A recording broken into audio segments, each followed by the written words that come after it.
Manalangin po tayo.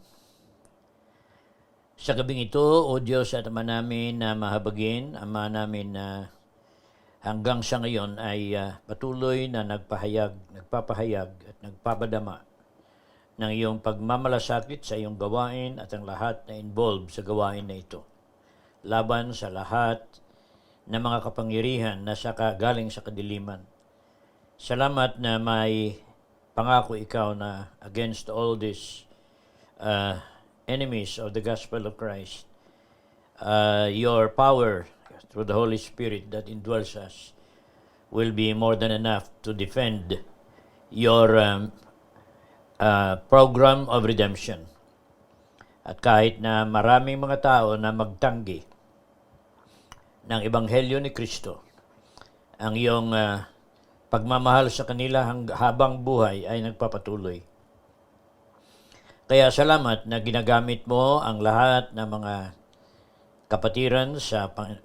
kapatiran sa pananampalataya na bahagi ng iglesia na itinatag ng aming Panginoon Kristo sa Pentecost, na hanggang sa ngayon, almost 2,000 years na, ay nagpapatuloy sikap sa tulong mo na magampanan ang Great Commission na iniwanan mo sa mga disciples na hanggang sa ngayon na hindi pa tapos. So as we continue to study these end times errors, our desire is that the Holy Spirit will continue to give us His promised wisdom, that we will be able to point out the details of the erroneous teachings of these enemies of the faith, para na ang aming pananampalataya mismo ay magtibay at maglakas ang aming commitment na magpatuloy hanggang sa wakas. Sa tulong mo at sa banal na Espiritu at sa intercede ng aming Panginoon Kristo, ito po ay aming dinadalangin. Amen. Sinimulaan natin ang bagong series kagabi. At ito po ay hindi naman bago ito, lalo na sa atin, dahil medyo matagal na rin ito na atin napag-aralan, but dahil sa karami ng nag-aatake at nagsisikap na masira ang doktrina ng Trinity at saka yung God in flesh ni Jesus Christ, ay gusto kong ulitin para na sa atin din kabutihan at sa maaaring matulungan natin ng mga tao na nakikinig. Dahil halos lahat na kalaban ng Christian Trinitarianism ay ang focus nila ay ang inkarnasyon ng ating Panginoong Kristo. So in line also with the attempt that we had started every Sunday na ang inkarnasyon ni Jesus Christ ang atin mapag-aralan dahil we are celebrating again the conception of Jesus Christ in December. Kasi yun ang chronology sa Bible, talaga December yan siya na-conceive. Atin na lang sabayan yan ng ating pag-aaral din sa mga ng errors laban sa incarnation at laban sa person and work of the Lord Jesus Christ. At gusto ko lang ulitin dito as our foundation tonight sa ating pag-aral, ang nabanggit ni John the Beloved tungkol sa mga tao na nagdi-deny ng person and work of the Lord Jesus Christ. He said, "Whosoever denieth the Son, the same hath not the Father. But he that acknowledgeth the Son, hath the Father also." Ang denieth at acknowledgeth ay yung mga nanampalataya. At dapat ang pananampalataya na yan ay bunga yan sa pagpakinig ng Ebanghelyo because faith cometh by hearing and hearing by the gospel of Christ. Let that therefore abide in you. Huwag nyo kalimutan yan which ye have heard from the beginning. If that which ye have heard from the beginning shall remain in you. Yung dati na naunahan ng Ebanghelyo sa atin, kung manatilian sa atin, ye also shall continue in the Son and in the Father. So, parang automatic yan na may eternal security ang nanampalataya sa anak at sa ama. And this is the promise that He hath promised us, even eternal life. So, eternal life, pinangako yan sa nanampalataya sa anak at sa ama. These things have I written unto you concerning them that seduce you. Alam ni John na wherever Christian Trinitarianism exists or lives and ministers, ay may nagsiseduce yan. At ang siniseduce ay hindi yung unbeliever, kundi ang siniseduce yung mga nanampalataya na yun ang gusto na mabago ang isip. At malaking tulong yan sa movement ng kalaban kung ang mga nasa panig ng Diyos ay makuha pa nila na magpanig sa kanila. But the anointing which ye have received of Him abideth in you. You are already anointed because of the indwelling Holy Spirit. And ye need not that any man teach you. Kung iban man lang magturo sa iyo, hindi nyo na kailangan. Kailangan na magturo sa iyo ang kapwa nyo rin na mananampalataya na tinatahanan ng Holy Spirit. But as the same anointing teacheth you of all things, and is truth, and is no lie, and even as it hath taught you, ye shall abide in Him. Okay. Ngayon ay ating pag-aralan ang una na movement na talagang delikado. Ito po ay ang kay Eli Soriano, tinatawag nila na gusto niya lang tawagin siya na brother Eli Soriano ng kanyang grupo, dating daan. The reason why I picked him out is because palagi ako nakikinig sa kanya. Sometimes I listen to him for 4 hours at night. Kasi kung mag-exposition yan siya, minsan 6 na oras At tutukan niya yung isang doktrina. And then I have noticed, the reason why I believe he is very dangerous is because most of his exposition, lalo na sa Christian living, sa biblical truths at biblical data, ang daming tama. Marami talaga siyang maganda na mga tinuturo na masabi natin na talagang biblical.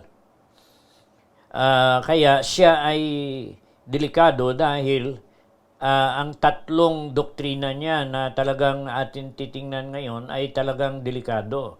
Ang iba naman na many times I have even listened to him exposing some of the difficult passages of scriptures, and I also notice na ginagamit niya rin yung mga commentators na atin na rin nalalaman, ng mga Bible believing commentators, at maganda na rin ang kanilang mga comments, and therefore ina-adapt niya rin yun. So many of his teachings are also from very good Bible expositors. And that makes him even more dangerous, kasi when you are teaching 90% na talagang acceptable sa Bible believing believers, then sometimes they will just omit the other 10% that are really dangerously erroneous and perilous. So we're going to point out some of that. Ayaw ko siraan ang tao dito. Ang akin lang i-expose dito ay ang kanyang tinuturo. We have no right to malign other Bible teachers, but we have the right, and it is God's command that we should defend the truth talagang kung kaya natin ang gamitin ang lahat para na madefensahan natin ang katotohanan, then that is what we are doing here.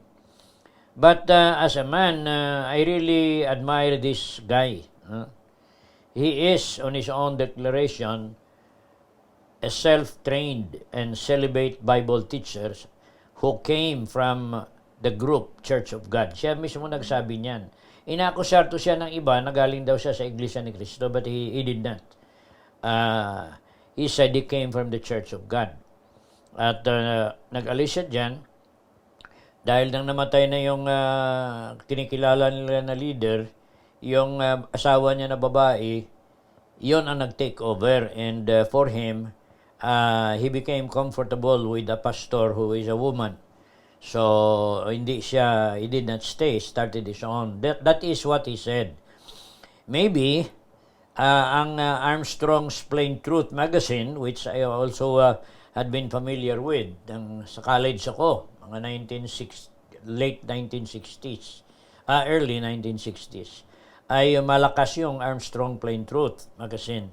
There had been many of us in college that had been reading that. It's a first-class magazine with colored pictures, and yung mga historical data na nilalagay nila at ang kanilang mga statistics at ang kanilang information about what they are talking about ay talagang very well documented. So very respectable magazine. Kaya lang you have to be careful with magazines like that, kasi sa kadami-dami ng mabuti na mga biblical truths ay mahalo nila yung kanilang error na grabe. So, hindi ba sabi na ang poison sa rat, 99% good meal. But 1% cyanide. Yun ang nakapatay sa it's the 1% that kills the rat. And that is the danger of poison, lalo na kung ang pinipoison ay ang kaluluwa mo na imbis na maligtas ay nahiwalay tuloy sa Panginoon. So he claims he had been actively teaching the Bible from the age of 17 up to the present. At the time, siguro mga kailan ko ito nasulat. I think this pamphlet, I have written this about 5 years ago or 3 years ago. So, hindi ko alam kung kailan siya kinuha ng Panginoon. It seems that has not been announced, but he still continues to teach by the recorded messages that he has, and he's still quite strong sa kanyang grupo. Unahin muna natin ang salvation dahil ito yung mahalaga. Very deceiving ang kanyang doctrine sa salvation. At an ordinary man who listens, he will be more reasonable and logical and biblical, sounds biblical, to an unbeliever than us nga only Christ, only by grace, only through faith, only scriptures. So, tingnan natin ang kanyang tinuturo tungkol sa salvation. Salvation, according to him, has two parts. And the first one is believe in Christ. So, believe on the Lord Jesus Christ and thou shalt be saved. Kanya rin yan. That is what he says. This aspect, turo niya, ay this is for the forgiveness of our sins. So this is, if you do this and God validates it, then you may be delivered from hell. So, that is first part. You believe, not receive, ayaw niya yung receive. Believe lang, faith in Christ. Of course, sa atin John 1:12, but as many as receive Him, and also believe in Him. Parehas lang yan sa gospel. There is no difference. Gusto niya lang, faith lang in Christ for forgiveness of sin. Man can benefit from this aspect kahit sa ngayon. Sabi niya, when you believe in Jesus Christ as your Savior, you are already benefited by the grace and mercy of God. Kasi habang buhay pa ikaw rito, while still alive, ay you have already a relationship with God. But that relationship is not enough to save you. Ang tao ay kailangan pa rin papasok sa pangalawa, and this is what makes it erroneous. Second phase. Pagkatapos mo tanggap sa kay Kristo na iyong tagapagligtas, do good works to enter heaven. So good works now is going to be the second part. Meaning that ang pagpananampalataya mo sa kay Kristo ay para lang pala sa forgiveness yun ng kasalanan mo, not really a complete salvation from sin while you are still in this life and also at the other end. So very logical and very philosophical. This will be subjected, itong good works natin will be subjected to the test after you resurrect. So tama na rin yun kasi ang Great White Throne is after man's resurrection. Haharap yung mga goats doon at sheep. So ginagamit niya rin yan na yan ang paghatol. So until the final test na yung Great White Throne, no man is in heaven yet. Wala sa ngayon, wala pa laman ang langit at wala pa rin laman ang impyerno. That is his doctrine. Okay. Now, yung mga good works na nagawa ng mananampalataya na, magaling din siya kasi ka muna, you have faith in Christ and then do good works. You cannot, ayaw niya man reverse yun. Do not do good works and then have faith in Christ. Okay ang kanyang okay ang kanyang sequence at ang chronology. Believe in Christ first and then you do good works. Tinuturo niya nga when you believe in Christ, then you have the Holy Spirit. You are now complete. Nang wala ka pa nanampalataya sa kay Kristo, kulang, kaluluwa lang at katawan ang sayo, wala ka pa Espiritu. And then you become a complete man with the Holy Spirit when you believe in Jesus Christ. Dahil nagkakaroon ka na ngayon ng tulong ng banal na Espiritu. Then you can actually do good works now. Tama na ng sequence niya Kaya lang, ang good works dito, binigyan niya ng malaking kahalagaan. Ito daw ang timbangin doon sa Great White Throne. May timbangan ng Panginoon doon sa Great White Throne, where all good works will be weighed. So, timbangin yan doon. If your good works outweigh your sins or your bad works, then God is going to declare you saved. And saka ka pa pupunta sa new heaven and new earth. Naniniwala din siya dyan If not, your faith in Christ will be invalidated. Makancel yung pananampalataya mo sa kay Kristo. So, ang forgiveness pala ng sin doon, depende kung ang good works mo will outweigh your bad works. doon sa Great White Throne. That's the reason why for their group and for him, there is no eternal security. So when you have faith in Christ, you are not yet eternally secured. Kasi antayin mo pa na ang mga good works mo ay ma-outweigh yung iyong bad works or evil works or wicked works. So, if your good works outweigh your sins, then you will be saved. Saka pa. If not, your faith in Christ will be invalidated and you will be cast into hell. Biro mo, nakatanggap ka na sa kay Kristo, kaya lang ang good works mo kulang at most of those good works now are going to be done in His group. Yan na ngayon ang batayan yan. Kailangan kasi nasa loob ka ng organisasyon na ini-endorsa ng Diyos para na ma-credit yung good works mo. To maybe, may katotohanan din yan, but that's not all the truth. So, cast into hell, souls of men after death cannot go to hell yet. Pagkapatay ng tao, ang kaluluwa niya, hindi yan pupunta sa impyerno yet. Sa atin pagkapatay mo, doon ka muna sa place of torment, which by the way, yon ay kini-question yan, na kini-question niya rin yung place of torment. So, you cannot go to heaven when you die, nor can you go to hell. They are just, ito yun, narinig ko yun sa kanya. They are just standing by. Kung saan ka malapit na libing, doon ka lang. Ang kaluluwa mo dyan ay ikot-ikot lang yan dyan. It cannot go anywhere. So, yun ang kanyang doktrina tungkol sa kaligtasan. Okay, now ngayon sa Trinity. On the Trinity, similar to Armstrong's teaching, ito yung kay Armstrong International Church of God. At nadiskubre na natin na sa ngayon ay ito ay grupo pala ito ni Armstrong.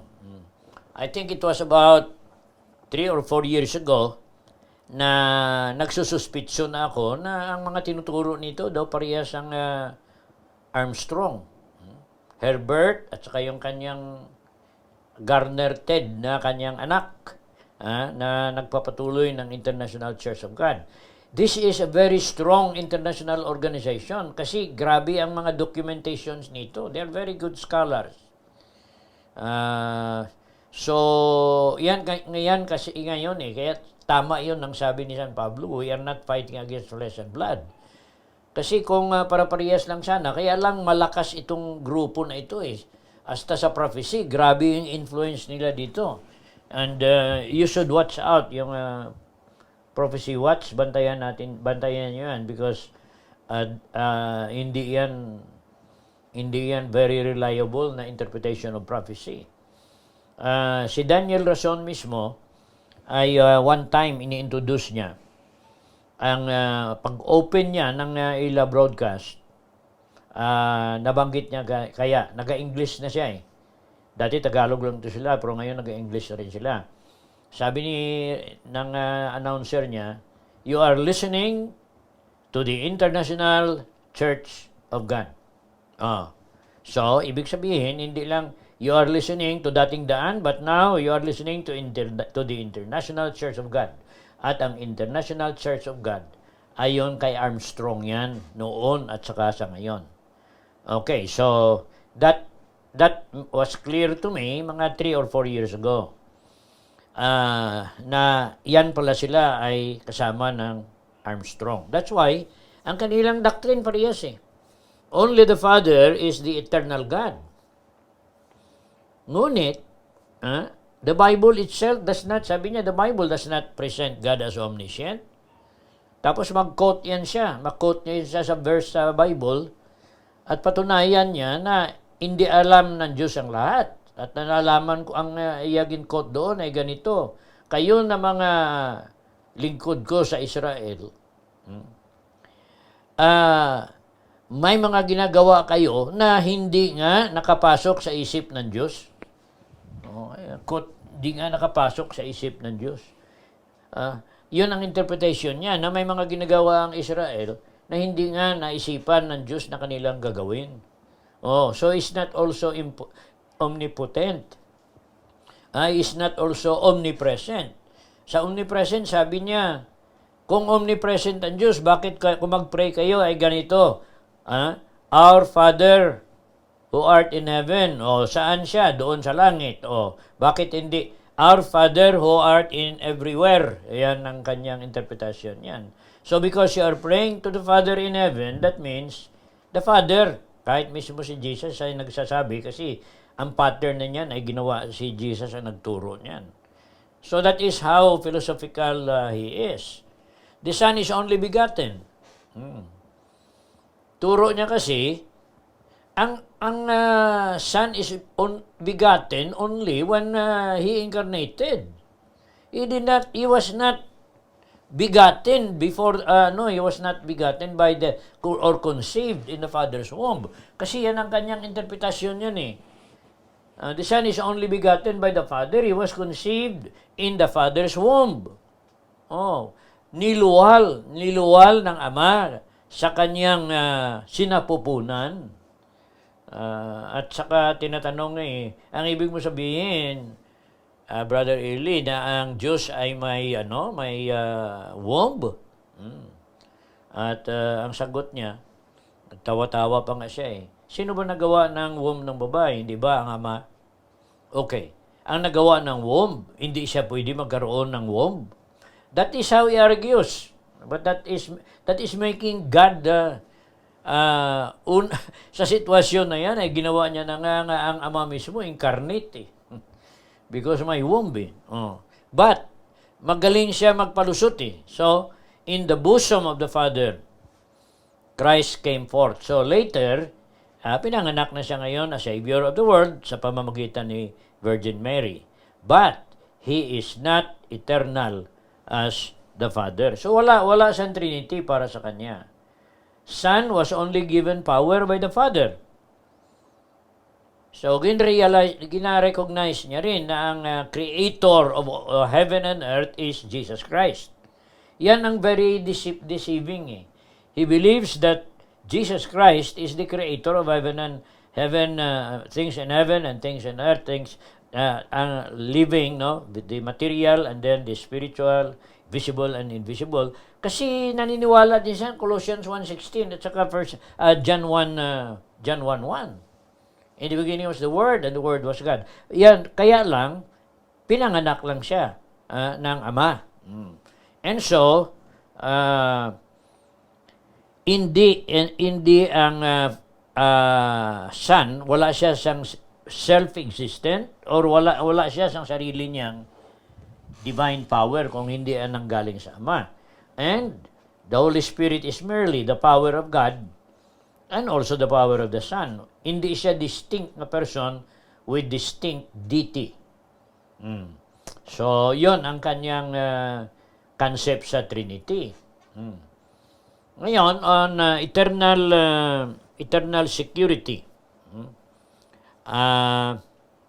of believers.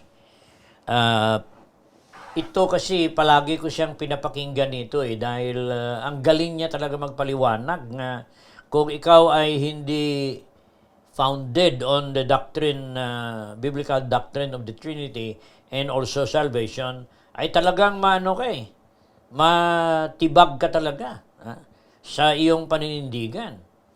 Dating Daan rejects the doctrine of eternal security of believers. Ito na yung bunga. This actually is the result of teaching and believing that man's good works could earn him divine merits for salvation. Because pag ganyan ang ituro mo, hindi mo alam ano karami ang kailangan mo na gawin para natanggapin ka doon sa kabila. Ano karami ang magagandang gawa na magawa mo. At sigurado ka na ba? Siya mismo ay hindi sigurado I remember one time na may nagtanong, sabi niya, Brother Eli, kung ikaw kaya ay mamatay ngayon, nakasigurado ka ba na makapunta ka sa piling ng Diyos? Ang sagot niya ganito, Ano bang ginagawa ko ngayon? Nagtuturo sa salita ng Panginoon. Yan ba ay mabuting gawa? Opo. Kung mamatay ako nangangaral ng salita ng Panginoon, maligtas kaya ako? Sabi ng tao ang nagtanong, gumagawa ka ng kalooban ng Panginoon eh. Sabi niya, ngayon, pagkatapos nito matulog ako. Pagkatapos na natulog ako, at saka nagising ako, may mga nagawa ako naman na masama. Hindi na ako makatiyak na tanggapin pa ko ng Diyos. Kailangan dadaan naman ako ulit sa zero. Gagawa naman ako ulit ng mabuti at gawin kong kalooban ng Panginoon. For every time na hindi ko magawa ang kalooban ng Panginoon for some reason, why should I be sure na ako ay ligtas? So hindi niya tinuturo ang eternal security because it's based on good works.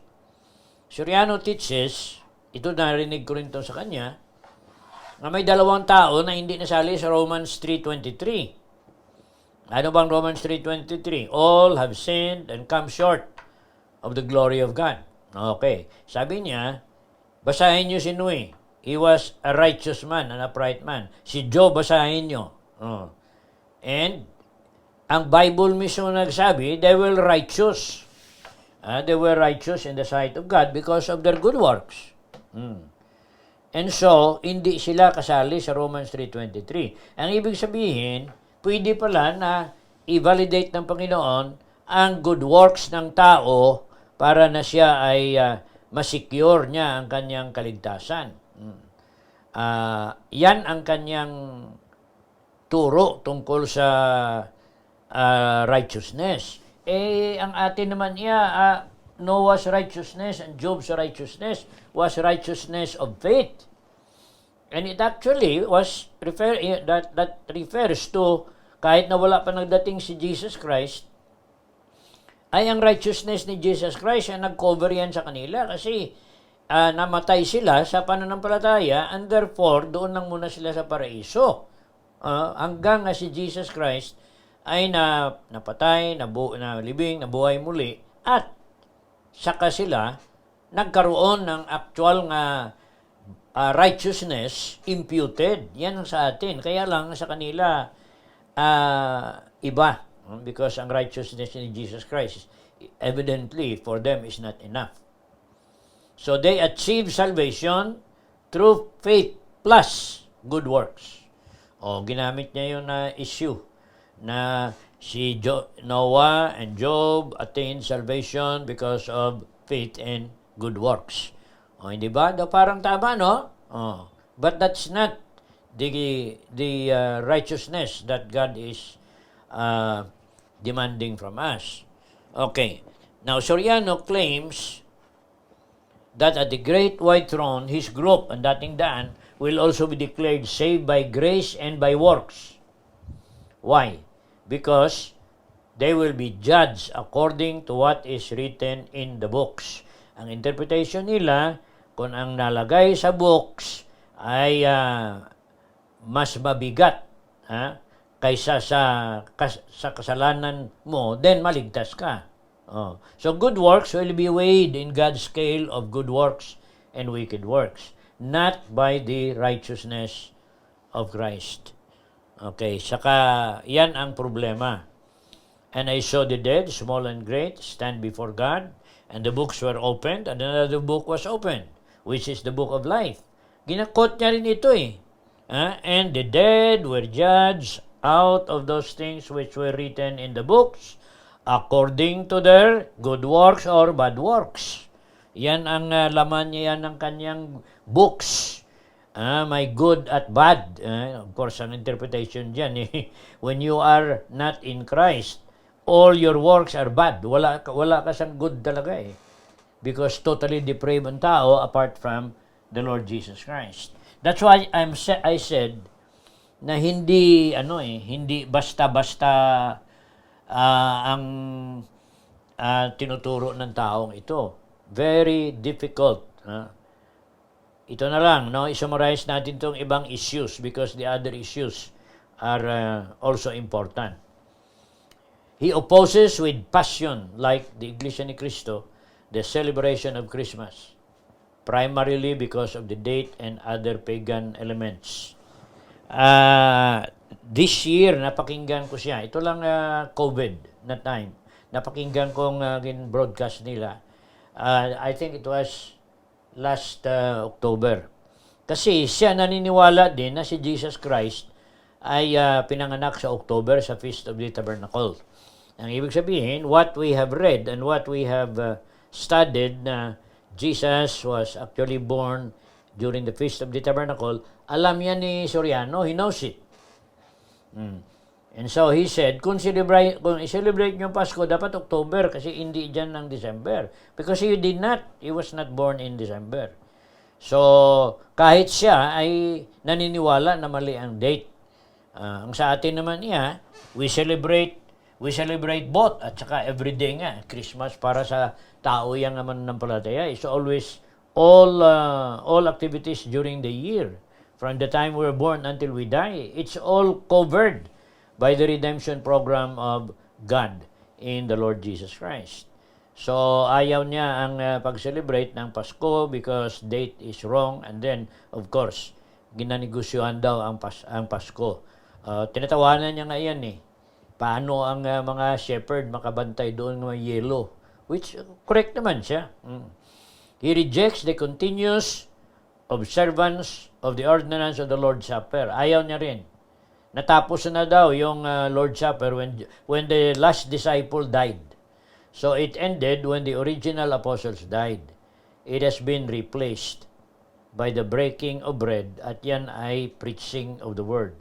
So napalitan na ang Lord's Supper, napalitan na nila sa kanilang Bible exposition 24/7. Nakaturo yan sila ng Bible. So breaking the bread, ang preaching of the word. So wala nang Lord's Supper, no need to remember Calvary. What you do now is teach and preach. Wala nang Lord's Supper. Tinatawanan niya nga eh. Sabi niya dapat ang Lord's Supper ang sa inyo ginagawa ninyo agahan at saka pananghalian. Hindi naman yan hapunan yung inyo. That's the Last Supper. Why do you celebrate it in the morning and at noon? Ito ay isa rin ng kanyang tinuturo na kahit may ano ito, partial truth ito lahat niya. He denies support of Christian ministry through tithes and offerings. Ayaw niya yung tithes and offerings. Sabi niya, pastors must support the needs of the church. At saka membro, dapat daw ang mga ministro amo ang magbigay ng pangangailangan ng mga membro. So dapat, katulad sa kanya, may negosyo siya. He earns his own money so that he can run the budget of his church without depending on the membership and must not receive salaries from the church. Yun ang kanyang turo. Hindi daw dapat ang mga ministro magtanggap ng tulong galing sa simbahan. Sila dapat ang magtulong sa simbahan. So like him, he insists that ministers must run their own businesses or to support himself and the church ministries. Sabagay, ginagawa naman talaga yan, lalo na sa panahon ng pioneering work. Kung mag-start tayo ng missionary program, hindi naman sinusuportan ng missionary ng target culture. Nga sila ang mag-support sa missionary. No, the church is the one sending support to the missionaries. At hindi naman yan sabagay, tama naman yan na hindi tayo dapat magkuha ng support sa mga unbelievers as we minister the gospel to them. But siya ganon. Now, I don't know whether he is doing kasi may mga nagsasabi na rin na sa kanilang organization, mayroon din silang pamamaraan sa pagsuporta ng gawain. But of course, we do not know that dahil may mga secret meetings yan sila sa kanila, yung kanilang indoctrination. Maraming nag-aalis dyan sa indoctrination. Ang kanilang exposition niya na public, magaling yan pakinggan lahat. But may mga Baptist na nag-join dyan. May mga kilala ako, I know of 2 or 3 people na naglalim na ang kanilang pag-aaral sa kanilang indoctrination. They decided to get out. They cannot handle it anymore. Okay. He also rejects public prayers. Dahil sabi niya, dapat magpunta ka sa closet mo. All prayers must be done in secret sa loob ng closet. That was what he said many years ago. He even laughs at public prayers. Tinatawanan niyo yung ibang grupo na nakatayo pa, naka-crossmano, pagkatapos naka-pikit, nakuhaan na sa television, nagpipray, nga talagang daw banal. Tinatawanan niya yon, because they do not do it. Wala siya sa public prayer sa kanyang mga programa. Kasi nanalangin sila, sikrito lang. But now they have changed it. They're closing any program that they have now. Pag closing, mayroon silang prayer. Hindi mo lang makita ang tao na nag-pray. But maganda din na prayer ang kanilang pinipray at the close. Hindi ko pa natagpuan yung time na magbukas sila, ga-pray sila. But at the close, bago sila magwakas, ay nagkaroon na sila ng prayer. So, hindi mo nga makita publicly, but marinig mo na rin na nagpipray sila publicly rin. They also reject, natapos na pala itong Lord's Supper, natapos na yan. Does not practice traditional worship services. Wala sila yan ng formal na worship services. Instead, ito yung ginagawa nila. Bible exposition, radio and television. Then you have your Bible indoctrination, at ito ay only for those na na-screen na nila. Iniimbestigar kaya nila, and then they decide to baptize you. But they will indoctrinate you muna. Then, he endorses celibacy in ministry for pastors and Bible women, church workers. Katulad ng Mormon, sabi niya, kung you are married, if you are married, and then you become a Christian sa kanilang grupo, and then your wife or your husband will separate from you, go ahead, sabi mo, bayaan mo na yan. Anyway, hindi naman sila conforme sa iyo pananampalataya, so pwede na maghiwalay, and then you remain celibate. Kasi mas makapaglingkod ka sa Panginoon ng mabuti pag wala ka family concerns at wala kang husband and wife relationship. So, ang kanilang mga leaders sa kanilang simbahan, ganun ang kanilang sitwasyon. Celibate. Para wala siyang, walang masyadong disturbo sa gawain ng Panginoon. In many cases, tama na rin yun eh. But to make that as a doctrine yung ituro, ay iba na yon. Ang prophetic teachings niya are also messed up because he rejects the dispensational approach in biblical interpretation, just like the Reformed theologians of our days. Ganon din, ayaw nilang dispensation, covenants. Kaya nagkaroon siya ng problema sa Now, I think this is where we will end. Many of what he airs on media are biblical and correct. His exposure and rebuttal of the wrong doctrines and practices of other groups are informative. In fact, I find it interesting. Kung gusto mo alamin ang mga mali ng ibang grupo, you listen to him dahil talaga astang mali ng Baptist ay kanyang napo-point out. And it's true also. Yung sabi niya, yung mga Baptist na yan, binubutuhan lang kalooban ng Panginoon, majority rules. Kaya lahat na kalooban ng Panginoon, butuhan sa kanilang meeting, palagi na kuminsan natatalo ang Diyos. Kasi ang kalooban ng Diyos hindi nasusunod, ang kalooban ng kongregasyon yung nasusunod, which also is true. Many times we decide on issues according to the majority and popularity also. So, is exposure of these groups interesting and so convincing that even evangelicals who regularly listen to him, who have not been well grounded on Bible doctrines and principles for Christian living, eventually decide to join his groups. Malungkot yan dahil dito sa ating church, may nagsulat sa amin na pamilya dito. Siguro mga 1 year after they have been baptized. Nagsulat at nagsabi, we are sorry to inform you that we are now with this group because this is where we have found the truth.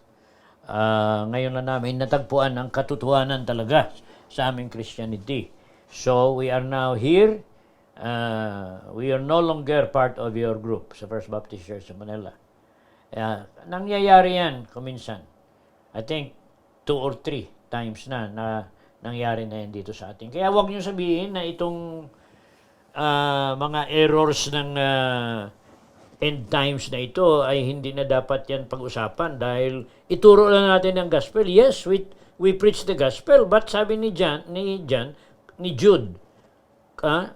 you defend the faith. You defend the faith. Nakalimutan ko yung term doon earnestly. Earnestly contend for the faith which was once delivered to the saints. So, sa ating pagtibay, sa ating pananampalataya, kailangan alam natin ang mali, and then ang tama, and then defend the truth against error, expose error. In fact, most of his Bible expositions on TV are good and biblical. Sometimes he is even more biblical than some evangelical preachers and teachers katulad natin. There are more cults led by Filipinos that are fast-growing and very financially prosperous like the Iglesia ni Cristo, ang kay Kibuloy's Kingdom sa Davao and others, which we will not be exposing yet, hindi pa in this course, because their teachings are clearly unscriptural, that they pose not much threat to our people. Yung iba hindi naman kailangan na i-expose mo dahil talagang malayo na. Ang problema kasi itong mga grupo na napakalapit sa biblical teachings. Pagkatapos mahaluan ng konting error or poison. Okay, so let us pray. Father, we thank Thee that again tonight you have given us the opportunity to look into some of these errors which just have crept in the past 5 or even 10 years. We thank Thee because you still are giving us the opportunity to learn this and to expose ourselves to them so that we can avoid them with the help of the Holy Spirit. In His name and in Jesus' name we pray. Amen.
Welcome to our Friday quiz.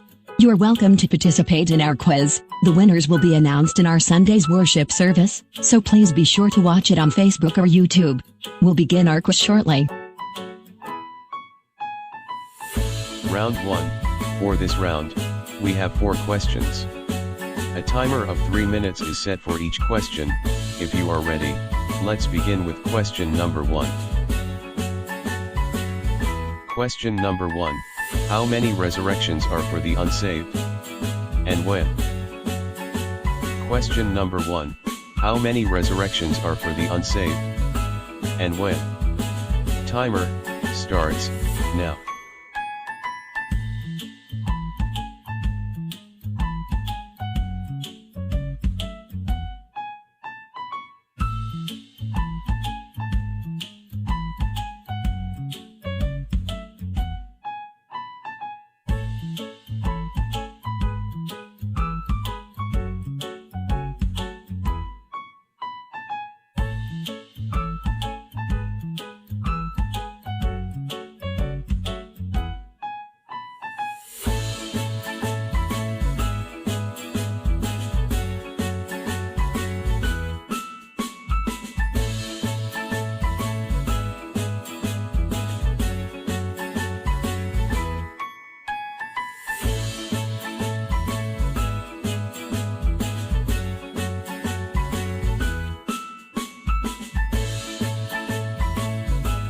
Two minutes left.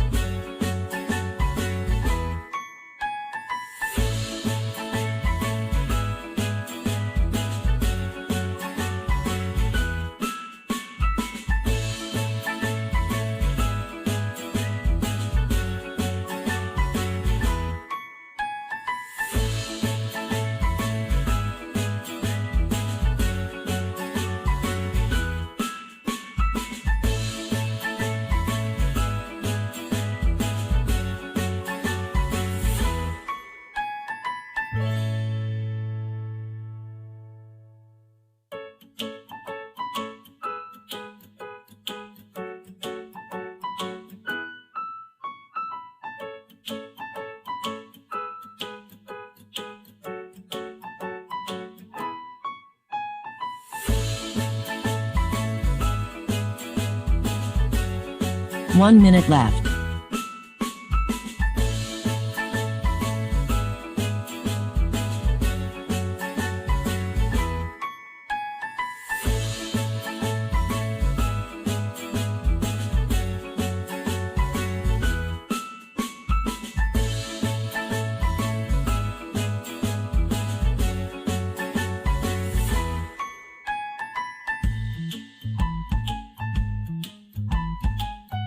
Thirty seconds remaining.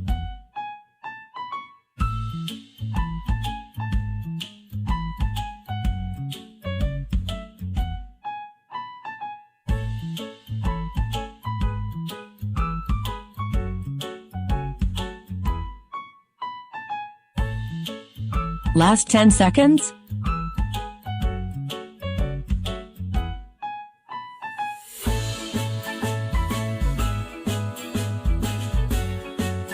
Time's up. Question number 2. Who will be left in the third heaven with the Father during the millennium? Question number 2. Who will be left in the third heaven with the Father during the millennium?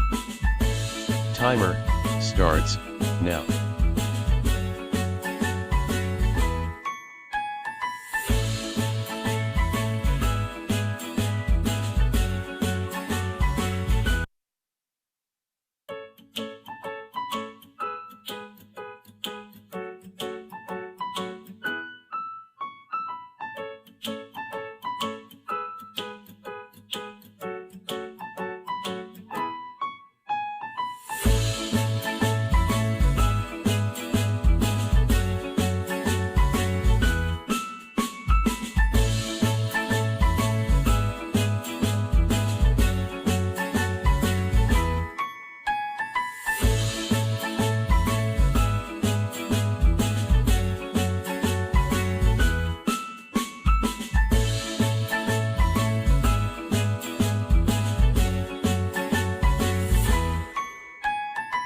2 minutes left.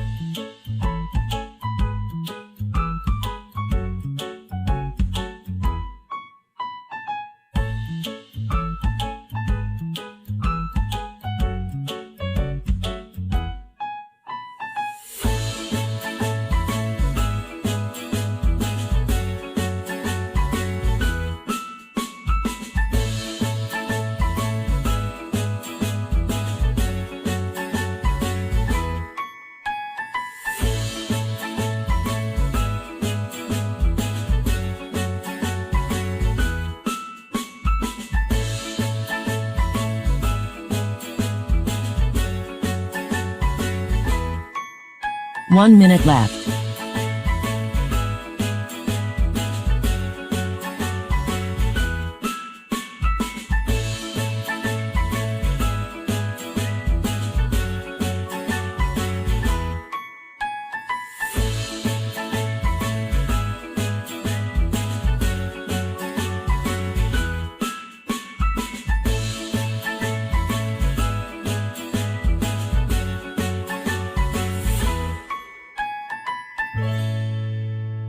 Thirty seconds remaining.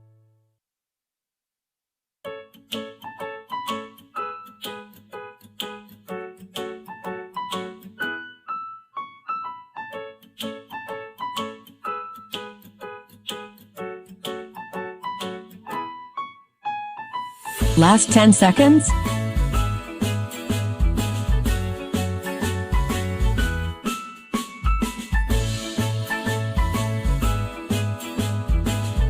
Time's up.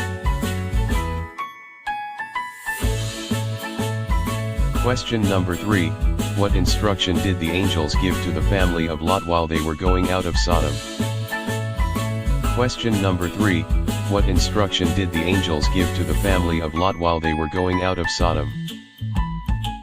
Timer starts now.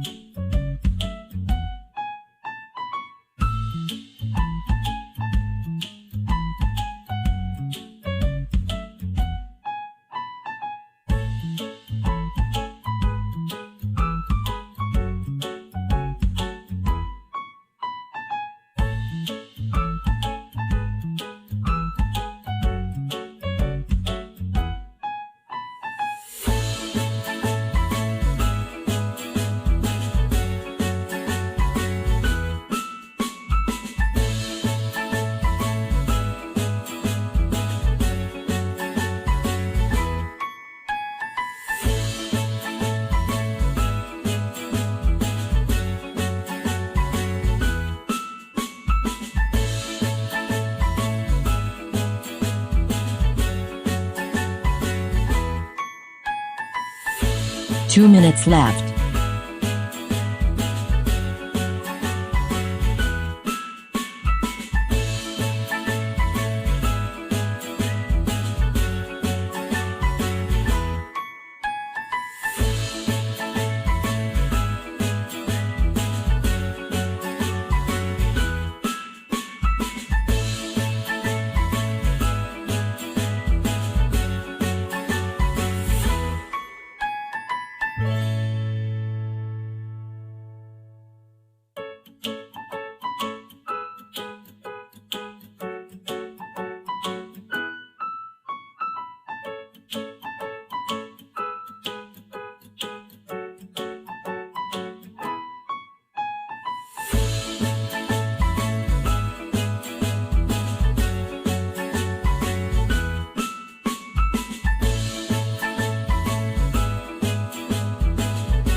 One minute left.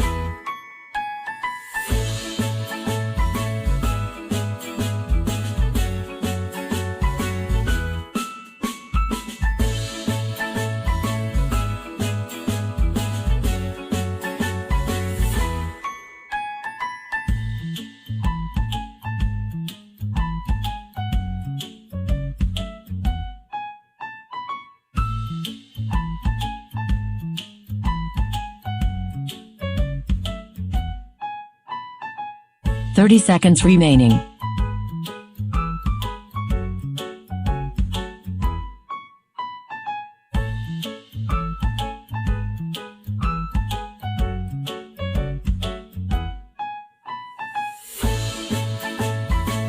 Last 10 seconds.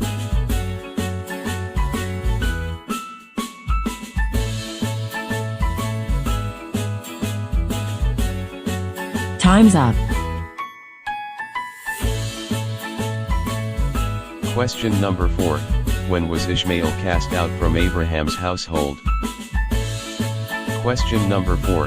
When was Ishmael cast out from Abraham's household? Timer starts now.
Two minutes left.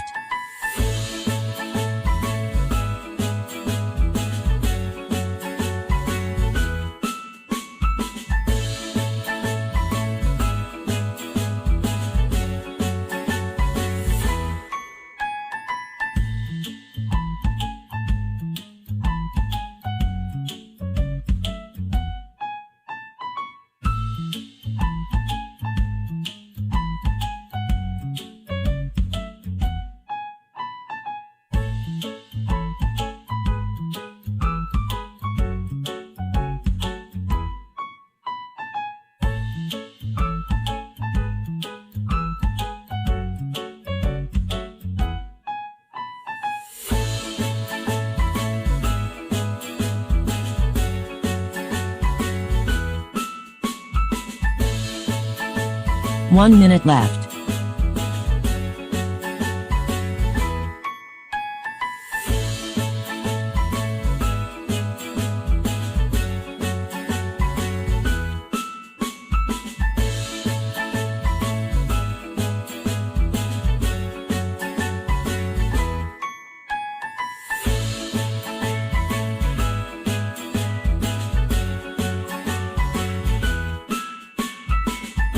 Thirty seconds remaining.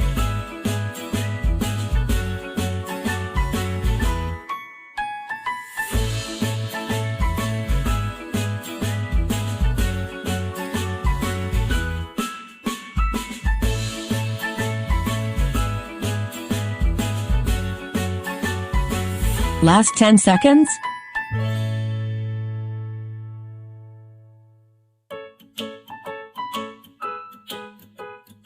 Time's up.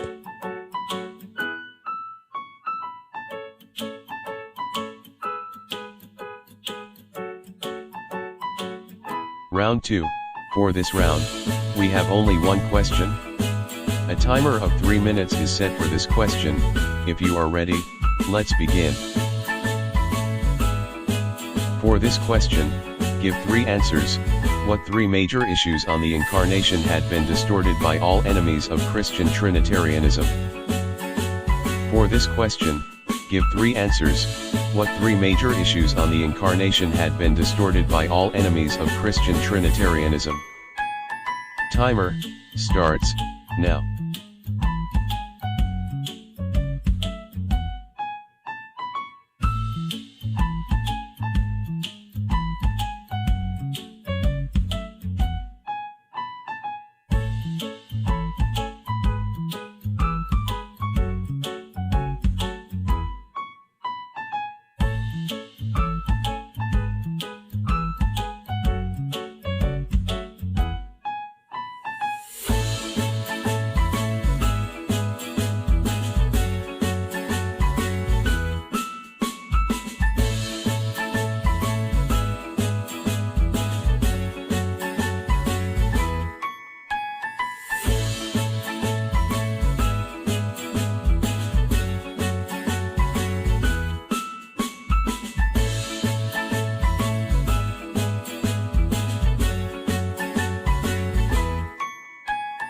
2 minutes left.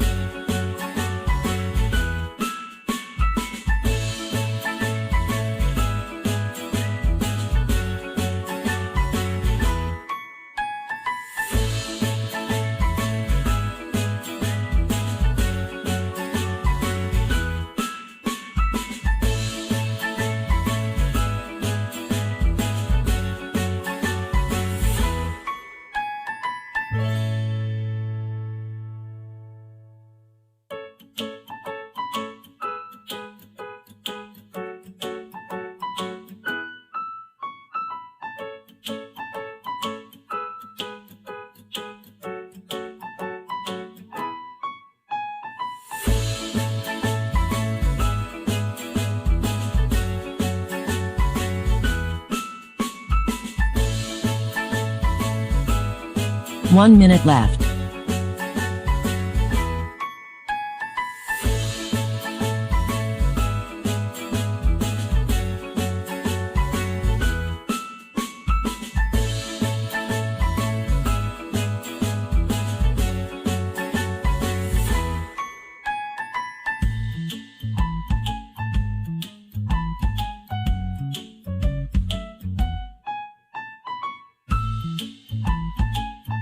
Thirty seconds remaining.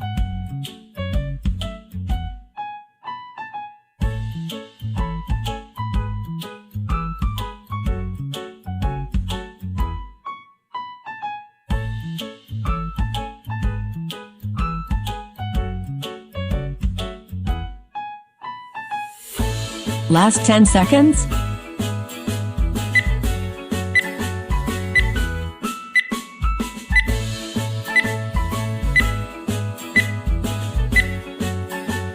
Time's up.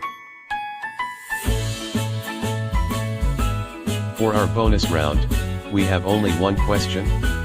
A timer is set for 3 minutes for this question. If you are ready, let's begin. Question: how many resurrections of the saints and saints are listed in the scripture, after Christ resurrected? And what are they?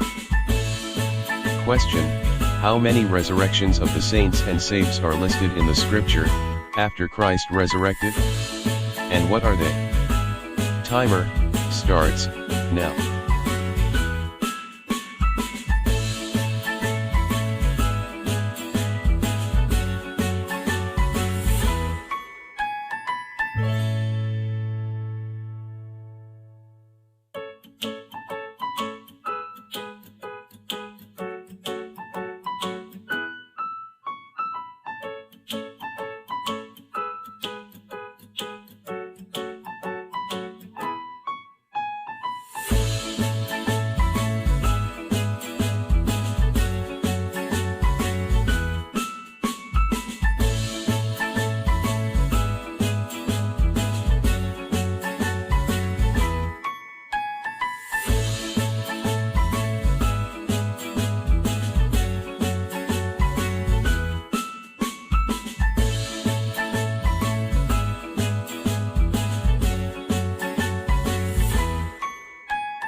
Two minutes left.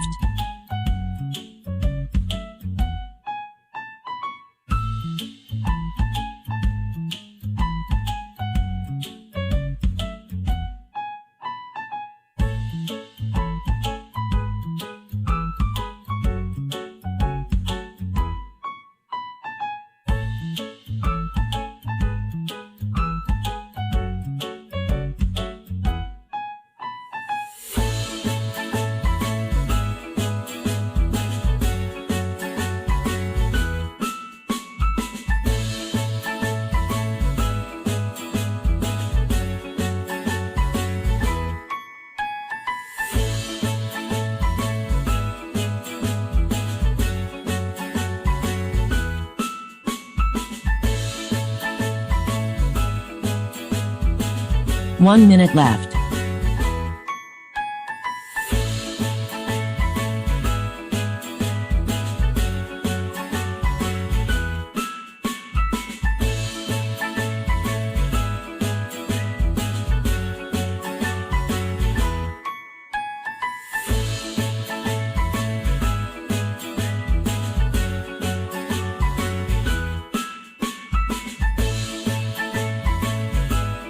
30 seconds remaining.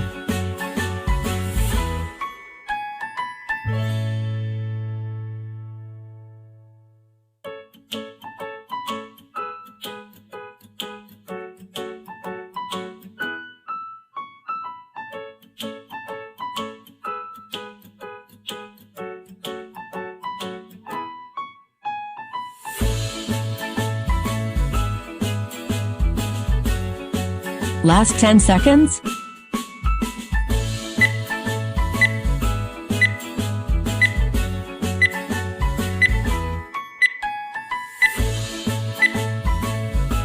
Time's up. That's it. Thanks for your participation. See you on our worship services this Sunday. Goodbye.